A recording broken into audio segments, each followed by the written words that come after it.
When the Muslims began to develop their legal systems, you'll notice they use the same terms that the Jews use for their legal system. The Torah for the Jews, the Koran for the Muslims. There is the Mishnah for the Jews, which is an expansion of Torah law. And there is the Hadith of the Muslims, which is an expansion of Islamic law.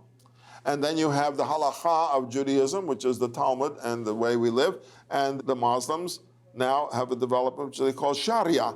And Sharia is the translation of Halakha. Although Judaism did influence Islam to a significant extent, but Islam also influenced Judaism. I'll tell you one very interesting feature.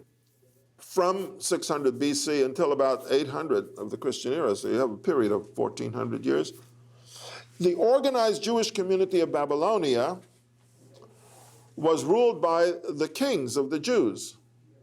I mean, the head of the Jewish community of Babylonia was the king of the Jews, a descendant of the king who came there in 597 BC, so he was a descendant of King David. He was the king of the Jews, recognized as such by the emperor, by the Persian empire, and then by the Muslims.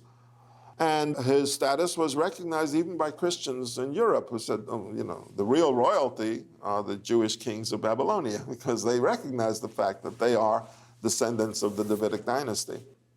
Then, of course, within the Jewish community, you not only have the government structure with a king, but you also have the legal structure. And the legal structure is what we have in the Talmud and in the writings which are later than the Talmud, called the works of the Geonim. A Gaon, the word Gaon means excellency. The Gaon was the head of the court and the law school of any given city. In the Islamic world, the Caliph was a religious leader. Yeah, he was the leader, he was the emperor, he was the king, but that Islamic ideal is very interesting. Muhammad was the prophet, but Muhammad gained control by the sword. He was the prophet who led a war of conquest on Mecca.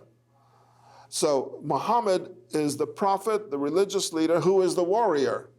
And interestingly, how this continues throughout Islamic history as the ideal. The ideal is the religious leader who is also the warrior. And they look at all of their heroes in those terms. I mean, when Saladin appears later, Saladin is a warrior, but he's also the leader. Harun al-Rashid was the king, he was the emperor, but he was also the religious leader. So this is very interesting, and how it influences Jewish life as well. Because what we find in the Jewish community is that gradually the Geonim become more powerful than the king. And they do so because their influence as religious leaders and as legal religious, remember that the rabbis of the Talmud are essentially lawyers. By the way, the title of the king of the Jews in Babylonia, the Jewish title was Reish Galuta, which means head of the exile. But the Reish Galuta, his power becomes diminished, whereas the power of the Geonim becomes greater. The religious aspect of the ruler was more important than the secular.